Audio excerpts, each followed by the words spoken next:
escucha. La revista de Opinión Democracia. Periodismo de verdad. Estamos de regreso ya y queremos saludar a la doctora María Paz Gervis, al doctor José Hernández y al doctor Arturo Moscoso. A los tres les hemos convocado por la coyuntura política y a ver una lectura tanto desde la academia como desde el ejercicio de la profesión y en el caso del doctor Hernández desde el permanente análisis y seguimiento de la política nacional, ¿no? Esta coyuntura nos plantea, terminamos hace un momento, sobre lo que puede pasar si no se debate un proyecto de ley y claro, y esos cálculos para debatir o no el tema que parece es esencial, el tema económico. Pero en la estructura política se comienza a hablar sobre la participación o no de quien salió tercero y cuarto, como del señor doctor Yacu Pérez o el señor ingeniero Hervas, cómo están en disputa esos y cómo se juega alrededor de esas disputas de los votos del centro, que parece estar un poco más del 30%, cómo leen las actuaciones tanto de los políticos y qué deberíamos hacer los ciudadanos. Así es que al saludarles y agradecerles por acompañarnos, la doctora María Paz Gervis le preguntaría cómo usted observa y qué lectura tiene del momento de coyuntura. Bienvenida, María Paz, buenos días. Buenos días, Francisco. Es un gusto compartir con Arturo, con José y saludo a todos quienes nos escuchan. Bueno, como observo con la complejidad y la preocupación que vemos desde la ciudadanía, ¿no es cierto? Nos encontramos en un momento particularmente complejo, tanto por las razones económicas que son de público conocimiento, la situación de la pandemia que viene a agravar todas estas otras circunstancias o dificultades que ya se enfrentaban. Y el escenario político no es alentador. ¿Y por qué no es alentador? Justamente por la polarización. La polarización que enfrentamos actualmente quizás no es igual a la que teníamos en las elecciones pasadas, donde la única discusión era correísmo o anticorreísmo. Creo que si bien no hemos progresado demasiado en discusión de lo público y de los grandes temas nacionales, pero se rompió quizás ese nudo crítico. Sigue estando vigente la discusión de la vuelta al correísmo o la no vuelta al correísmo, que sería lo que se disputa en la segunda vuelta, pero la presencia del candidato Hervas, del candidato Yacu Pérez, nos muestra que existen también otras líneas políticas que se articulan, otros discursos, no necesariamente a partir de la generación de partidos políticos y bases de discusión fuertes como debería ser ideal en una sociedad, pero vemos que al menos se ha fragmentado en otros poderes, que a un futuro podría ser algo positivo, incorporar otras discusiones, pero ahorita en la segunda vuelta sí se reproduce el correísmo y el anticorreísmo. Claro, y entonces ahí al saludar al señor doctor José Hernández, José, ahí entonces tenemos una visión de dos modelos, uno que quiere volver al poder y otro que está planteando recuperar un camino de democracia, un camino de respeto, pero que algunos dicen con algunas limitaciones en cuanto a sus propias concepciones, ¿no es cierto? Tiene un liberalismo quizá entonces conservador, liberalismo en lo económico y una visión conservadora. Eso parece que aleja y como dice María Paz, ahí está abierto, son 39 puntos en donde el señor Pérez y el señor Hervas, un poco más algunos otros sectores, debaten sí la democracia, pero el tema económico se vuelve como más presente, la pandemia le da más sentido y en temas económicos parece que la gente vota más por el malabarismo económico que podrían hacer y nos hablan de monedas alternativas y eso, pero también el juego de cómo organizar. Si es que el señor Pérez y el señor Hervas recomiendan votar por alguien, ¿servirá para algo? José, bienvenido, buenos días. Buenos días, Francisco, también para María Paz y para Arturo, para todos los oyentes, muy buenos días y muchas gracias por la invitación. Bueno, en tu pregunta hay algunos temas. Yo voy a tomar el último tuyo, que es el de si sirve de algo que ellos llamen a votar. Bueno, finalmente, todavía el tema, digamos, el tema de políticamente, el tema del señor Yacu Pérez no está cerrado y eso evita en este momento saber por lo menos o indagar qué va a hacer el señor Pérez en esta segunda vuelta, puesto que él todavía se cree ser el legítimo finalista. No sabemos si a la plaza, o digamos, en primer lugar o en segundo lugar, pero en todo caso, pues ha dicho que la ha ganado también al señor Andrés Arauz. Entonces, no sabemos si en primero o en segundo lugar, pero como sea, él se reivindica finalista. Entonces, el señor Yacu Pérez no sabemos en ese punto qué irá a hacer. El señor Hervás, pues lo que hemos visto es que el señor Hervás ha dicho que con su partido que no llamarán a votar por ninguno. Ha hecho algunas declaraciones sobre no volver al autoritarismo, pero ha dicho, y en general su partido ha dicho que deja en libertad a sus Votantes electores eran, para ¿no? que ellos... ¿Perdón? Sí, decía a sus votantes, porque a sus militantes no sería demasiado No, pretencioso. a los electores, Ya. claro. A sus electores para saber que ellos hagan lo que ellos entienden que deben hacer. A ver, aquí hay algunos temas. Es obvio que el señor Hervás y ningún político es dueño de los votos de sus electores, eso es evidente. Pero también es evidente que si están ahí, hay algún grado de representación, puesto si no podríamos hablar de que son hologramas y no lo son. O sea, no son políticos. Y la vida política o la vida del país se cambia con la política, no se cambia de otra forma. Luego, si ellos representan algún tipo de electorado, es evidente que en el caso del señor Hervás, casi el 16% de electores, y eso significa casi 1,5 millones de personas, de ciudadanos, pues algo tendría que decir. ¿Y por qué? Porque no es dable, no es dable. No es dable que el señor haga un video y diga que él no quiere ningún cargo, que él no está, que no quiere hacer ninguna alianza y que así que Javier se va a trabajar. Es lo que él Nos dice. vemos en el Así que 25. va a trabajar, coge la computadora y se va. Ese es el último video que hizo. Ujú. Bueno, eso está bien para TikTok, pero en la realidad, el señor Hervás, incluso irse a trabajar es un problema en el país, puesto que precisamente no hay trabajo. 7 de cada 10 ecuatorianos no tienen trabajo. Entonces, decir, me voy a trabajar, hasta luego, nos vemos, es por lo menos curioso. Y eso denota una irresponsabilidad, yo lo califico así, una irresponsabilidad absoluta de esas élites, como han sido tradicionalmente las élites políticas y las élites en general, totalmente irresponsables con el país. Es decir, si yo gano, yo llamo a que me arropen, a que me ayuden. Pero si yo no estoy en primera línea, yo me voy de vacaciones. Y allá ellos, o sea, el país, ¿acaso el país cambió? Este país que decían de los cuales querían ser presidentes y querían ser presidentes, ¿por qué? Porque no hay trabajo, porque hay pobres, porque hay muchos problemas, porque este país tiene algunas pandemias, porque tiene el tema fiscal, el tema sanitario, el tema institucional, el tema moral, el tema de la corrupción. O sea, hay muchísimos temas. ¿Qué pasó? Desaparecieron los temas porque el señor no llegó de segundo. Desaparecieron, entonces se va de vacaciones. Ahí hay una irresponsabilidad y hay una manera de pensar lo que son las élites y lo que es la política. Uno, pensado como si no gano yo, si no estoy yo, allá ellos, yo miro los toros desde la barrera. Y segundo es que si yo no estoy, lo que yo represento, que haga lo que quiera. O sea, finalmente él representa algo, no representa algo.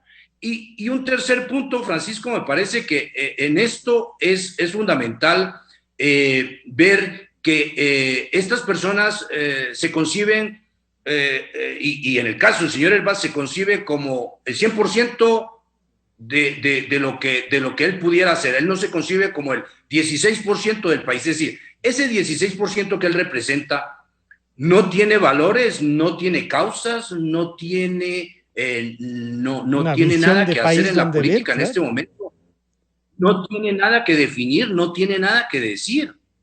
Es absolutamente irresponsable lo que hace Herbas, ¿no? Absolutamente. Y lo señalo como parte de toda esta desidia de las élites del país, de las cuales él en este momento es un representante. Claro, y al saludar al doctor Arturo Moscoso, Arturo, bienvenido, buenos días. Algo que no, que no le insistía a María Paz es esto de que el señor Pérez está insistiendo en sus posibilidades y nada menos que ante un tribunal contencioso electoral que lo menos que se puede decir es que da vergüenza ajena, ¿no es cierto? Pero bueno, está ahí. Si se define estrictamente con lo que ya el Consejo Nacional Electoral ha proclamado, ya hay dos candidatos con dos visiones y la coyuntura política debería llevarnos entonces a ver cómo estos dos candidatos y en base a qué se organizan y lo que nos acaba de describir con dureza y crudeza José Hernández es que las élites políticas están haciendo lo que hicieron en los 10 años del correísmo, ¿no? Meter la cabeza abajo. Y aquí no sé, pues vean ustedes cómo salen, yo ya me estoy yendo a trabajar. Arturo, bienvenido, buenos días. Gracias, Francisco, gracias por la invitación. Un gusto estar aquí con buenos amigos como María Paz y José. Aprovecho también para saludar a todas las mujeres y niñas del Ecuador en una conmemoración más de sus luchas por un futuro más igualitario. Sí, en efecto, el papel de Pachacuti y del candidato Pérez ha sido bastante lamentable en los últimos días, ¿no? Creo yo que Pachacuti y el candidato Pérez tienen todo el derecho a que se aclaren cualquier duda que tengan en relación al proceso electoral, pero eso no puede pasar nunca por reunirse en secreto con jueces y en reuniones que no han quedado claras hasta el momento y que lo único que hacen es seguir alimentando esta profunda desconfianza que tienen los ecuatorianos en el proceso electoral, ¿no? En las elecciones, restándole legitimidad justamente a los candidatos que hayan sido elegidos y legitimidad en general al proceso y a la democracia misma, ¿no? Lo cual es muy, muy peligroso. Y además en un papel que deja muy complicado el hecho de luego llegar a estos acuerdos para los cuales, como bien han señalado María Paz y José, van a ser fundamentales para manejar la crisis pospandemia, ¿no? Primero, la vacunación y luego la crisis pospandemia con todos los efectos económicos terribles que van a tener en Ecuador en los próximos años, ¿no? Además, tomando en cuenta de que algo que es fundamental y que creo que parece que los candidatos no se olvidan, ¿no? Se olvidan, que es que tienen unos asambleístas en la asamblea que para legislar van a tener que llegar a acuerdos, porque no pueden legislar por sí entre sí. Ninguno de estos legisladores o de estos grupos legislativos va a tener una mayoría como para lograr aprobar políticas públicas y leyes por sí solas. Entonces van a tener que llegar a acuerdos y creo que eso no está siendo bien analizado, ¿no? Sobre todo en relación a los candidatos a los asambleístas de Pachacutic y de Izquierda Democrática, que creo que conjuntamente tienen un bloque importante y que sin embargo se anticipan a decir que más allá de cualquier candidato que gane, van a ser oposición, ¿no? En una inmadurez y en una irresponsabilidad, tomando lo que ha dicho José Hernández, absoluta, ¿no? Lo que necesita el país son acuerdos mínimos en este momento. Y no podemos concebirlo en estos términos tan polarizantes en que no importa quién gane, yo me voy a pasar a la oposición porque es lo que me conviene, ¿no?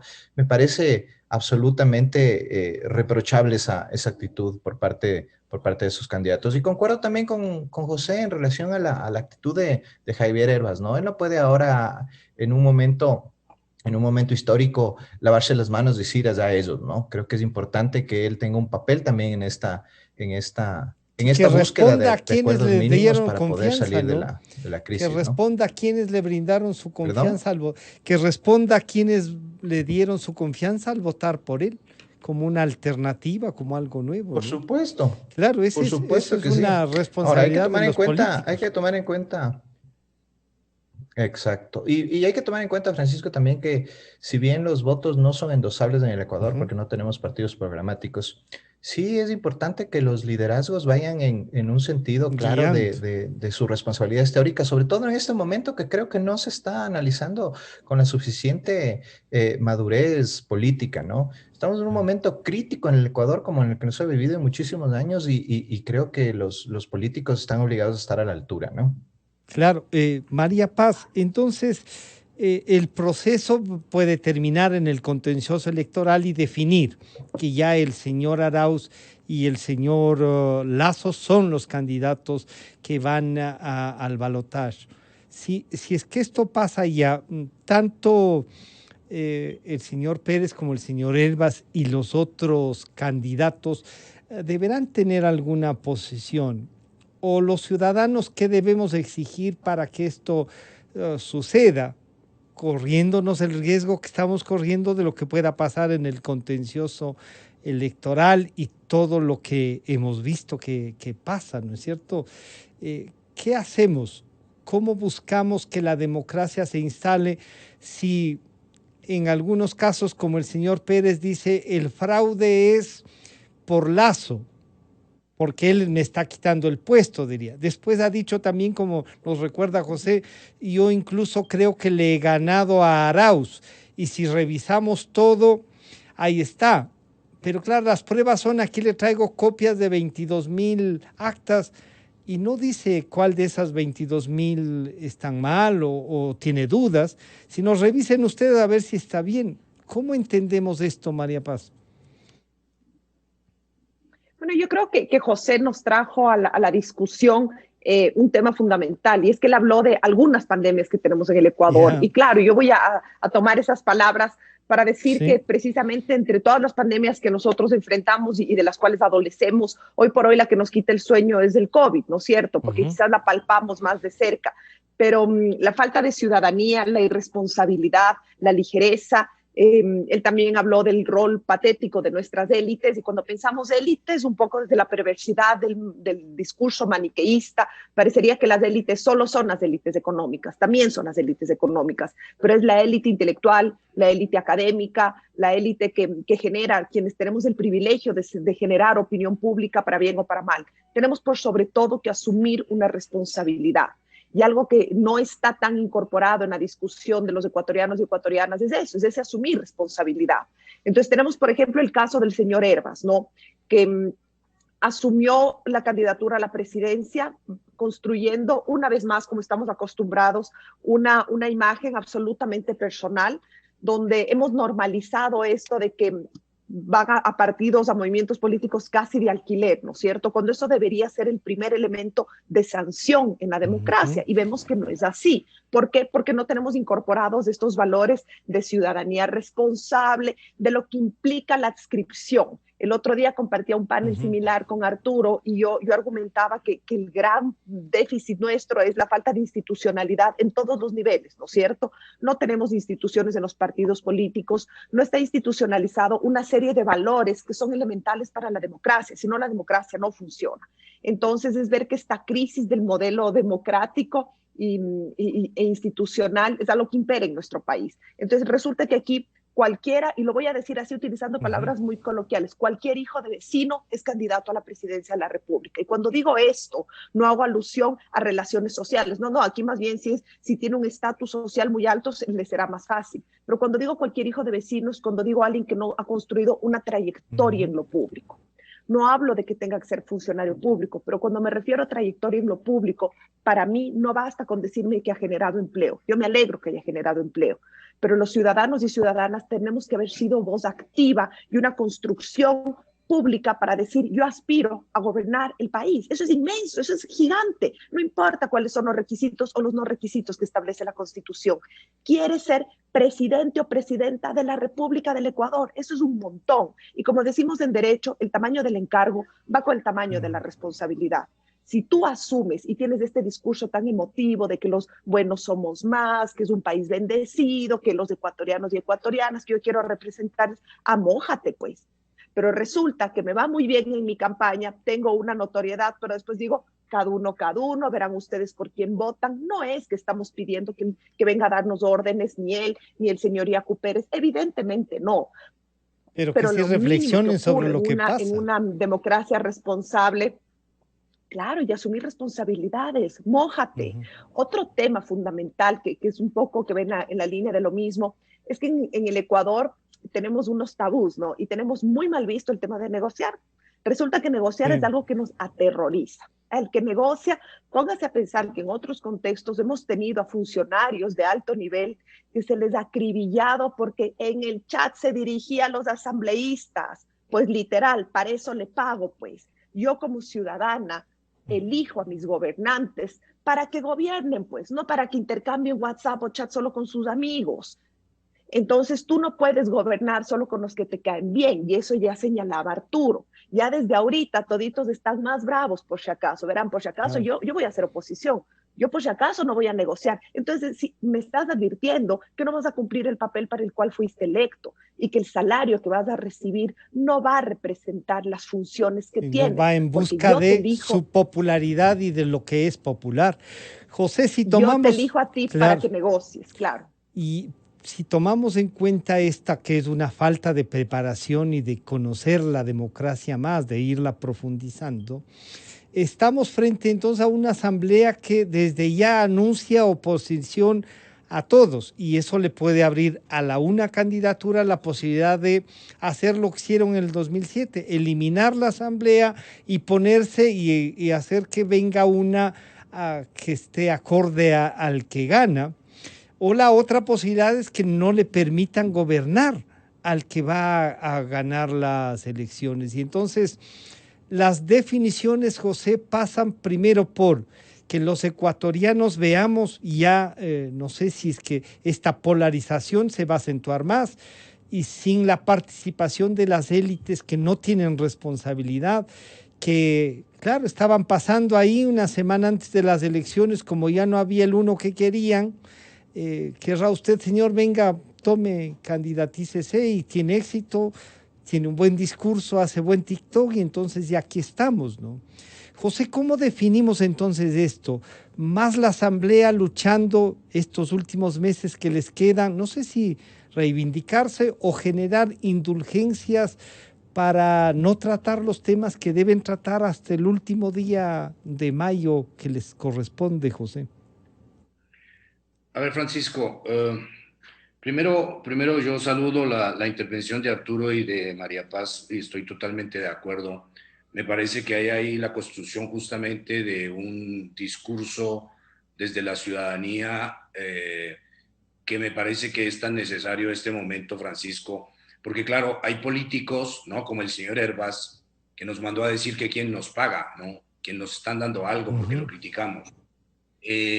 Y eso es no solamente terriblemente absurdo, sino que es de una irresponsabilidad absoluta. Es decir, ¿cómo está viendo su papel el señor Hervás?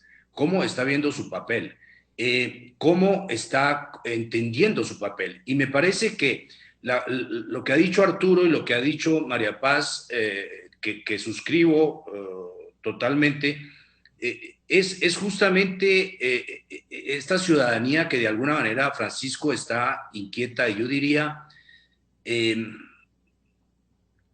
terriblemente, no pasmada en el sentido de que no haga nada, sino terriblemente inquieta y terriblemente dolida de ver qué está ocurriendo en el país. Es decir, cuando Arturo dice que estamos viviendo el momento más crítico del Ecuador, pero es que es obvio cómo la clase política, cómo personas que están diciendo que hacen un papel nuevo, Francisco, en la opinión, en la política, ¿cómo no se dan cuenta? ¿Cómo pueden pensar que cogen el 15, el 16% de votos, buscan quizá una caja fuerte donde ponerlos, y que están pensando que les va a dar intereses y que los van a sacar esos votos en el 2025? O sea, es tan absurdo, Francisco, como decir, y ahora voy a la pregunta tuya, sí, de la Asamblea. Francisco, la gente está diciendo que no negocia y que no van a negociar y que ya hacen oposición. Es absolutamente falso. Hay que ver qué está haciendo la izquierda democrática en este momento y qué está haciendo para Pachacutic en la Asamblea para tratar de obtenerle desde ahora la presidencia de la Asamblea y presidencias de las comisiones. O sea, ¿qué creen? ¿Que el país no sabe? ¿Que el país no ve?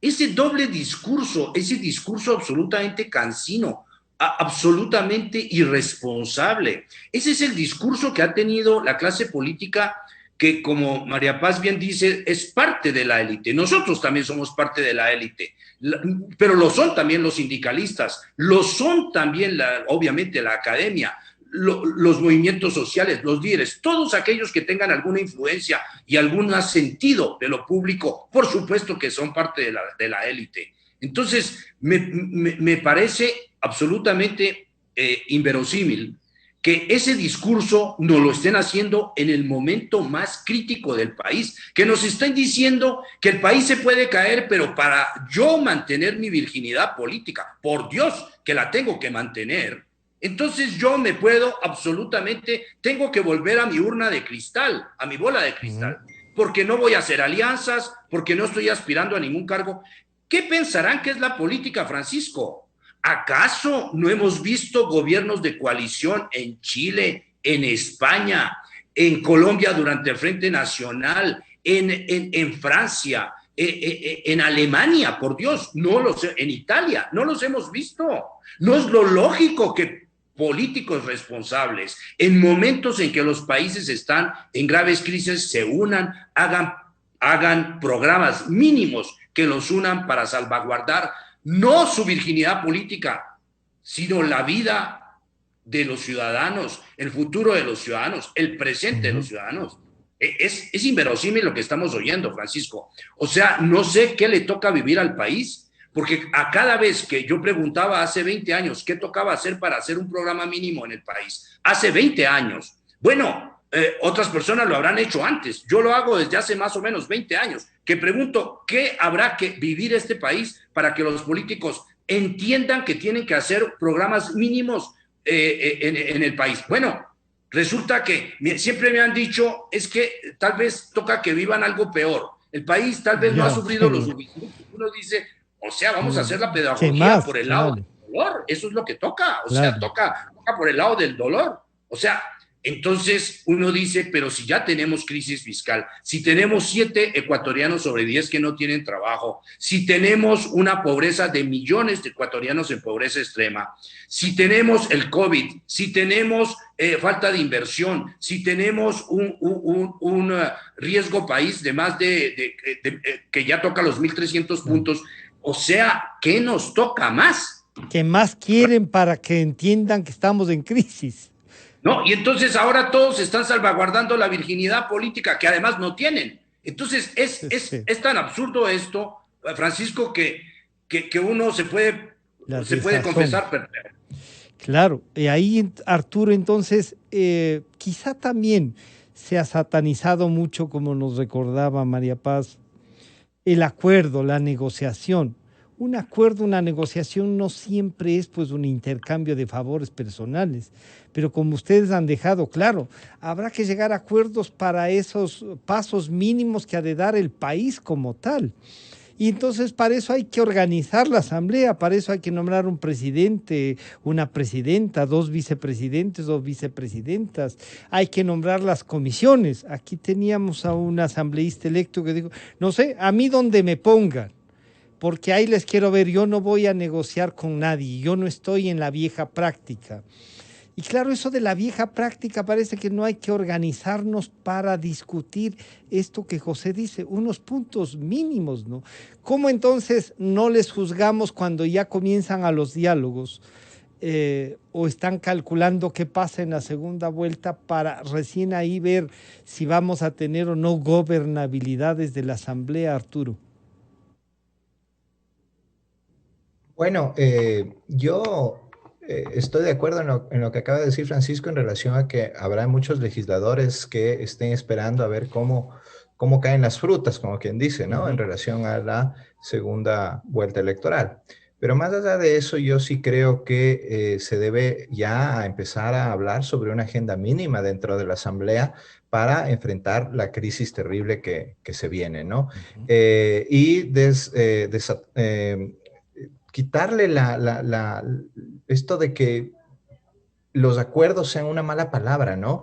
Los acuerdos en la política, o sea, mejor dicho, la política es el arte de lo posible, la política es el arte de llegar a acuerdos para gobernar. Y como bien ha dicho José, eso se hace en todas partes del mundo.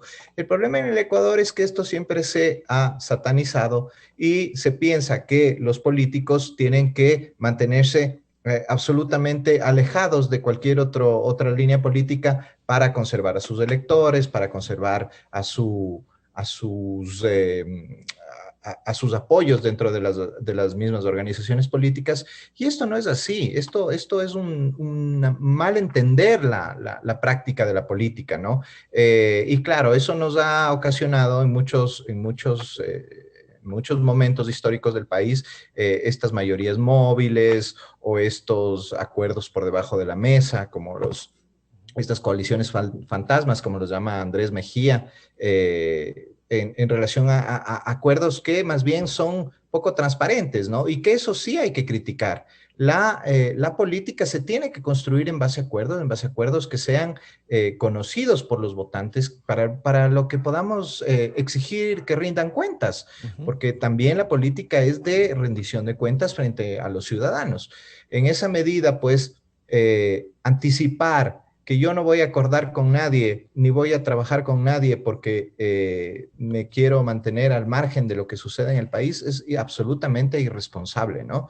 Absolutamente demagógico, absolutamente, o muestra una muy poca capacidad de entendimiento de la realidad actual del país, ¿no? Creo que es el momento de deponer estas posiciones, ¿no? Lamentablemente, Francisco, estamos en un momento también de mucha polarización, ¿no? Donde nuevamente se va a ver ya de cara a la segunda vuelta dos posiciones enfrentadas que son el correísmo y el anticorreísmo, y eso también va a afectar las posibilidades de llegar a acuerdos dentro de la Asamblea, ¿no? Acuerdos mínimos que incluso deberían también incluir al correísmo. Ojo, ¿no? Sabemos que el correísmo es una fuerza política eh, bastante antidemocrática, pero de todas formas creo que hay que trabajar en al menos tratar de llegar con ellos también a estos acuerdos pequeños en relación a lo mínimo que se debe hacer para enfrentar Pero toda esta crisis que estamos viviendo y ellos que sí se nos viene, anuncian que ¿no? no harán acuerdos con nadie, que van en busca, que quieren ganar la presidencia. Y claro, ahí es donde Es que salta esa, la esa es idea la esta de que irresponsabilidad, ¿no? van a eliminar la asamblea ni bien lleguen. Claro, esa es la irresponsabilidad. Ahora no la tienen tan fácil, ¿no? Ya, No la sí, sí, tienen no, tan no. fácil. Creo que es un momento político diferente al de 2007, cuando a través de prácticas ilegales a las que nos acostumbraron durante todo su gobierno, eliminaron de un plumazo a 57 asambleístas o diputados que se llamaban en esa época. Ahora no va a ser tan fácil, ¿no? Pero creo yo que a pesar de eso, si es que se quiere sacar adelante el país, también habrá que tomarlos en cuenta, Claro. porque creo que esta es una tarea de todas las fuerzas políticas, Francisco, y lamentablemente estamos viendo que no lo están entendiendo así, ¿no? Están entendiendo nuevamente a la política como un juego maniqueo, un juego de suma cero en el que los únicos perjudicados somos los ciudadanos que nos vamos quedando sin herramientas y sin posibilidades de mejorar en algo nuestra situación gravísima en estos momentos con el La tema de más la pandemia y grave, la como he crisis dicho. económica, ¿no? Claro, María Paz, el 68% de los ecuatorianos que no votó por la opción correísta, porque lamentablemente nos toca, es esto la realidad que tenemos, o sea, ahí hay un correísmo y está en el resto que todavía no termina de juntarse y plantear un proyecto, aunque como dice Arturo, esta es una etapa distinta, va a ser más disputado el poder, ¿no? Pero de ese 68%, hay sectores que sí fueron ganadores de los 10 años del correísmo y que no necesariamente piensan como el socialismo del siglo XXI, sino que son ganadores con el siglo XXI, con el siglo XX, con el que se les presente, han sido ganadores y tampoco tienen responsabilidad con el país. ¿Cómo conseguimos entonces que ese 68% responda e incluso, como dice Arturo, a ese 32% le vincule a visualizar un país común? ¿Eso será posible o como el 32% y sus voceros nos dicen, allá vamos, ya van a ver, pagarán su culpa los traidores? Y comienzan algunos incluso a escribirnos, ya nos vemos en mayo, nos encontramos, no, ahí te quiero ver. Otros dicen, ya vas a ver lo que te hago si te encuentro en la calle, no tengas miedo a desaparecer, no tengas miedo a desaparecer. ¿Bajo qué piedras se van a esconder? ¿Y por qué nos hemos de esconder si no nos hemos robado nada nosotros, María Paz? ¿Cómo hacemos esto que racionalmente ustedes dicen que debería ser posible? Es increíble, Francisco, que más de un ciudadano y ciudadana nos sentimos amenazados, ¿no? Y tenemos miedo. Y tenemos miedo y nunca hemos violentado una ley. Tenemos miedo a perder este derecho humano fundamental que es seguir trabajando en paz. Seguir trabajando en paz. Y usted, con mayor razón, porque es una voz de la prensa muy identificada, ha defendido la libertad de prensa. Bueno, pues yo también, yo solo soy una profesora universitaria y yo también tengo miedo. Y eso es inaudito. Y eso creo que es lo que más duele en el país. Y usted me plantea una pregunta que es la pregunta del millón. Y eso nos preguntan con frecuencia quienes estamos en estos espacios generando opinión pública, ¿no? Y yo le digo responsablemente, no tengo los elementos suficientes para poder responder. O sea, cualquier cosa entraría en la línea de la conjetura. También decía el otro día, manera de gracia, que si yo tendría esa respuesta, esto sería mucho mejor. Yo creo sí.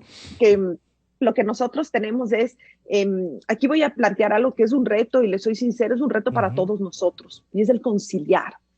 Y es muy difícil en una sociedad que estamos tan polarizados y que estamos dolidos, y creo que eso es algo que tenemos que decir. Nuestra ciudadanía está dolida. Cuando decimos con frecuencia que el Ecuador nos duele, creo que esto tiene mucho significado.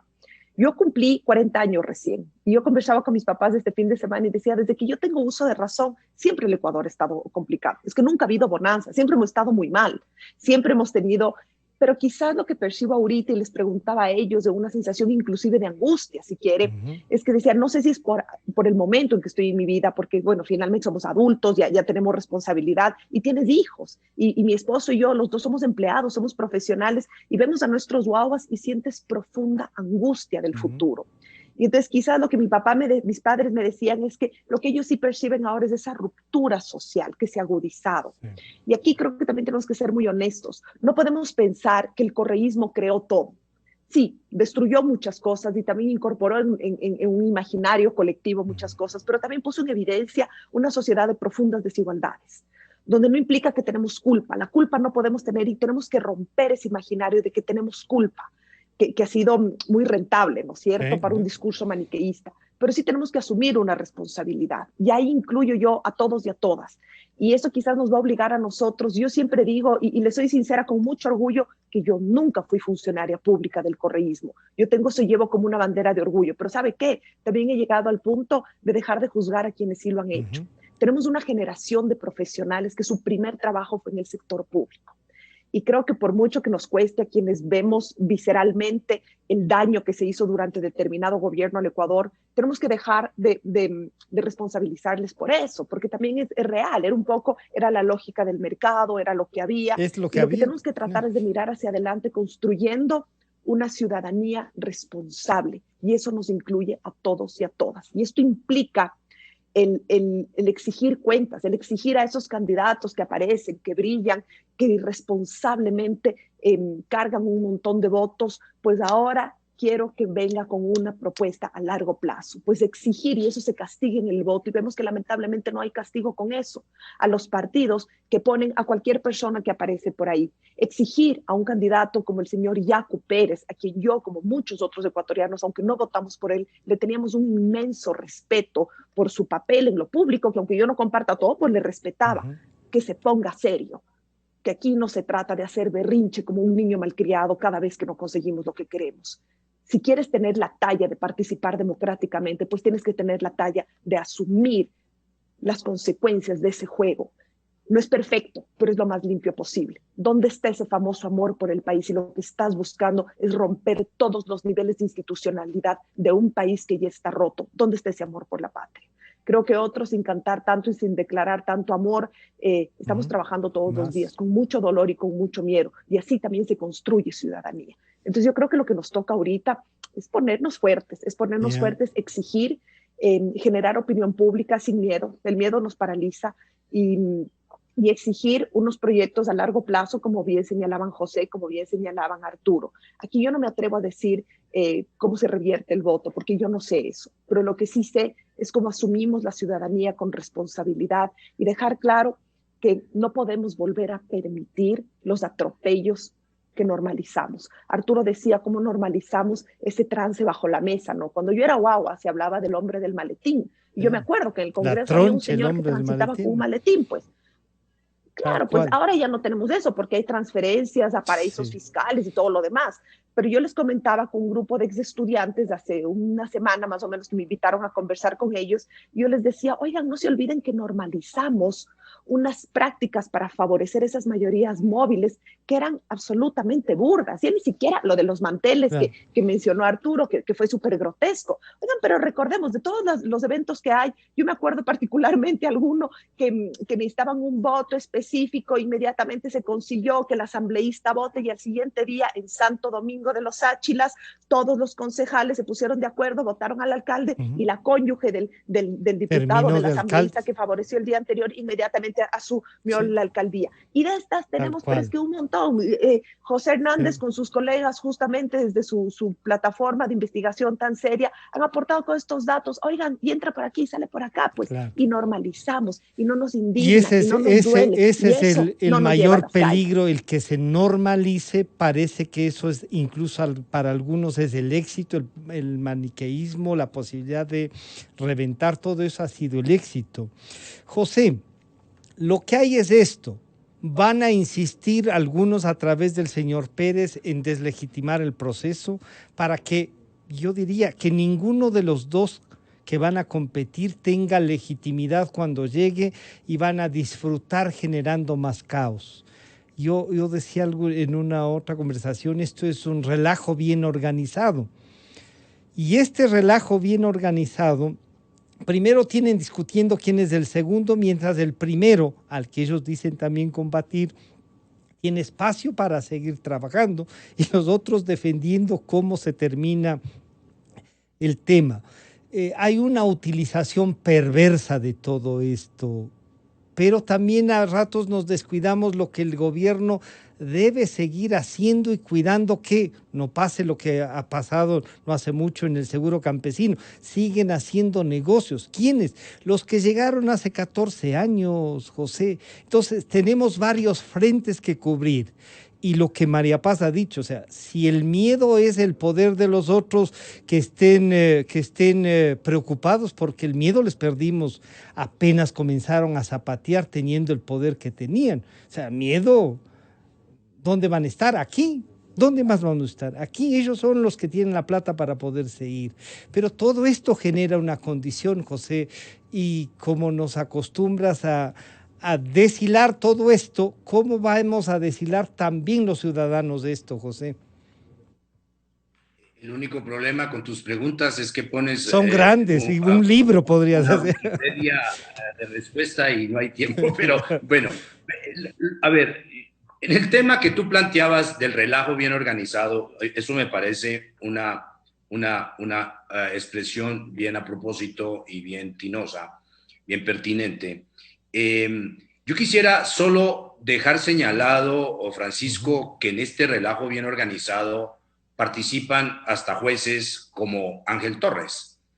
Y Ángel Torres lo señalo porque me parece inaudito que el señor que es juez de un tribunal contencioso electoral, que es la máxima autoridad en periodo electoral, al cual está recurriendo el señor Yacu Pérez, y en cuyas manos podría caer la carpeta, el señor esté saliendo a darnos lecciones a los ciudadanos de y a torearnos, a decirnos, cuéntenme, ¿dónde está la infracción de lo que cometí? A ver, cuéntenme, ¿por qué debo renunciar? Cuéntenme, ¿dónde está el delito? Cuéntenme. Ah, se me olvidó, y así lo dice, no tengo muy presente cuál es el capítulo o el versículo, ¿no?, del reglamento o de la ley que hubiese podido violar. Este juez, Ángel Torres, lo digo con nombre, es un señor impresentable. Es un señor impresentable. Es un señor que no tiene, cuando Maripaz habla de la falta de institucionalidad, incluyamos la noción que deberían tener los servidores públicos. Este señor no alcanza a tener el tamaño del encargo al cual le dieron. Este señor no sabe que es un juez, no sabe.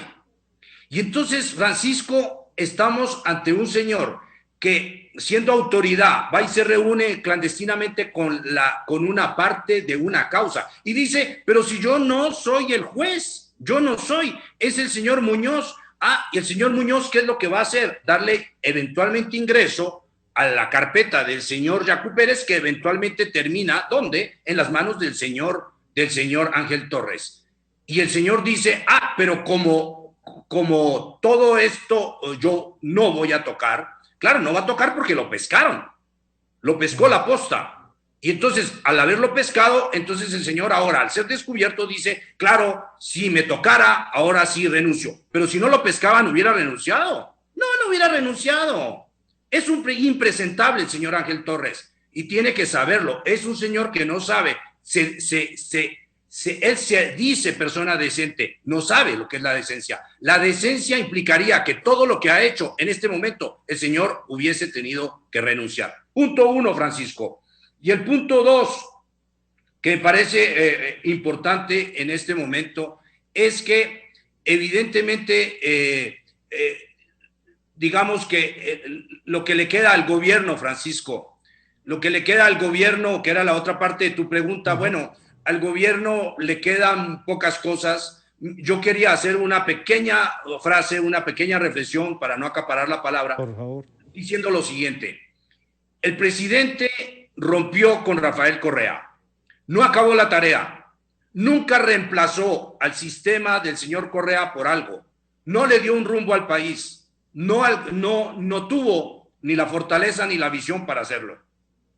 Pero, la pregunta que yo hago ahí es, y otra vez autocríticamente, ¿no?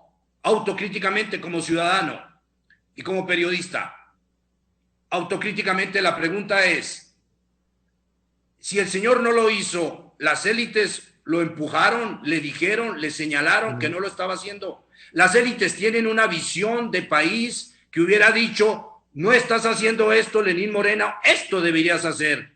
¿Tiene una noción las élites de qué país tenían que poner a la plaza de lo que hizo Correa? ¿La empujaron esa visión? No la empujaron, Francisco. Ni la academia, ni el periodismo, ni los empresarios, ni las cámaras, etcétera, etcétera. Entonces, me parece que no es para repartir las cargas. El líder, que era Lenín Moreno, falló en eso. Hizo una parte de la tarea, no la concluyó.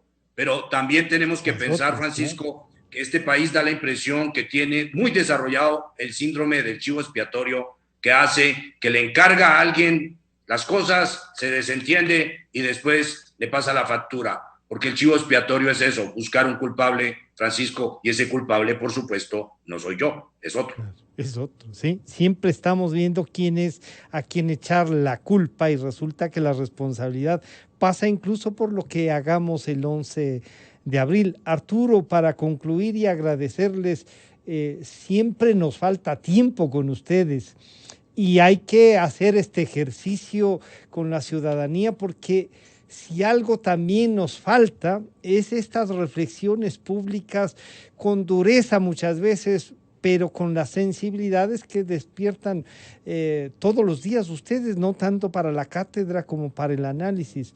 Arturo, ¿cómo comenzamos entonces a caminar esta construcción que usted decía, incluyendo incluso a los correístas, porque del país estamos todos? Si es que esto se daña a todos. Si el proceso tiene un fraude, el fraude es a la democracia, es a todos, no solo a un candidato o a otro. ¿Cómo comenzamos a caminar desde esta segunda vuelta y exigiendo qué, a más de las reflexiones que ya han hecho, Arturo? Bueno, yo creo que hay que pedirle a la clase política, a la élite política, un poco de responsabilidad con el país, ¿no? Creo que hay que exigirles que asuman su tarea tan complicada que se viene para estos meses y años por el tema de la pandemia y la crisis económica subyacente, y que no podemos esperar que los políticos hagan todo, ¿no? Creo Yeah. que el papel de nosotros, los ciudadanos, desde la academia, desde el periodismo, desde cualquier espacio que tengamos, también es importante para exigir y lograr que se lleguen a estos acuerdos mínimos, ¿no?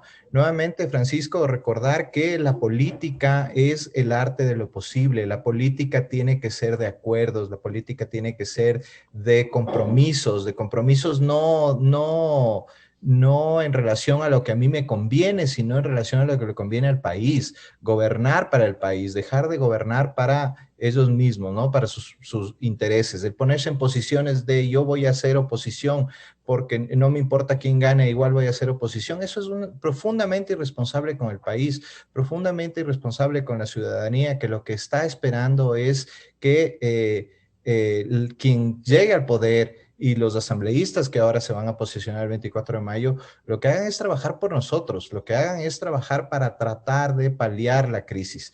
Y frente a eso, pues hay que deponer posiciones, hay que deponer un poco esta visión maniqueísta que se tiene de la política, esto de nosotros somos más, nosotros somos los buenos, ellos son los malos. No, somos un solo país y este país tiene que salir adelante con la colaboración de todos, sean quienes sean. Y ojo, esto lo digo desde la perspectiva de ambos frentes en los cuales el país está tan polarizado ahora, ¿no? Que es el tema del correísmo y el anticorreísmo, ¿no? Creo que en los dos frentes se tiene que revisar estas posiciones. Y sobre todo pensando, Francisco, que los resultados electorales que hemos tenido en estas elecciones nos hacen ver que esta polarización ha disminuido en relación a otras necesidades o a otros intereses de la población. Hay temas que les preocupan a la gente más allá del correísmo y el anticorreísmo, que muchos de los ciudadanos que participaron en estas elecciones es una cosa medio incomprensible que claro, muchos se criaron dentro del gobierno de Rafael Correa, crecieron en el gobierno de Rafael Correa, y claro, no alcanzan a percibir la profunda destrucción institucional que realizó este gobierno, pero que ven la realidad ahora con otros ojos y desde otras perspectivas, ¿no? Desde perspectivas de otro tipo de valores postmaterialistas, el tema de los derechos de género, ahora que estamos conmemorando un 8 de marzo más, el tema de las minorías, el tema de que han sido descuidadas, o sea, o han sido invisibilizadas frente a esta polarización, ¿no? Y creo que eso también va a ser muy importante como para llegar a acuerdos en los próximos años, Francisco. Muchísimas gracias. Quiero agradecer a la doctora María Paz Hervis, al doctor José Hernández y al doctor Arturo Moscoso. Gracias por compartir su pensamiento y ayudarnos a entender. Un gusto saludarles. Buenos días, estaremos en contacto. Han estado con nosotros la doctora María Paz Hervis, el doctor José Hernández y el doctor Arturo Moscoso. Nos estaremos encontrando el día de mañana y recordando siempre lo que dice Gonzalo Rosero, buscando la verdad. Hasta mañana entonces.